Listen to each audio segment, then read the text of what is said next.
নিচে একটি প্রায় ২০০০ শব্দের বাংলা রোমান্টিক ভালোবাসার গল্প দেওয়া হল।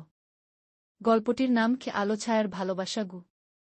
আলো ছায়ার ভালোবাসা ১। প্রথম দেখা ঢাকা বিশ্ববিদ্যালয়ের ইংরেজি বিভাগের প্রথম বর্ষ। সদ্য ভর্তি হওয়া শিক্ষার্থীরা ক্লাসরুম খুঁজে পাচ্ছে না, কেউ কাউকে চিনে না, এক ধরনের বিশৃঙ্খল সৌন্দর্য চারপাশে। সেই ভিড়ের মাঝেই আলোর দেখা পেল ছায়া। আলো, চোখে ভারী ফ্রেমের চশমা, মুখে শান্ত এক অভিব্যক্তি, যেন কত শত কবিতা লুকিয়ে আছে তার চাহনিতে।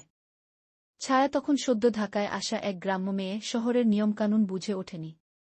ক্লাসরুম খুঁজে পাচ্ছিল না, মুখে অস্থিরতা। আলো পাশে গিয়ে বলল, তুমি কি ইংরেজির ছাত্রী? ছায়া হ্যাঁ বলতেই আলো বলে, চলো, আমিও ওখানেই যাচ্ছি। কে এই প্রথম দেখা, প্রথম কথা বলা। কে জানত এই প্রথম হেঁটে যাওয়াই হবে ভবিষ্যতের এক বিশাল পথচলার শুরু।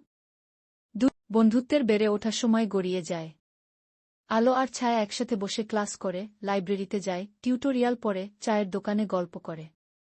তাদের বন্ধুত্ব যেন ধীরে ধীরে হৃদয়ের গভীরে প্রবেশ করছে, না বলা কথায়, চুপচাপ দৃষ্টিতে, একসাথে হেঁটে যাওয়ার নীরবতাতে।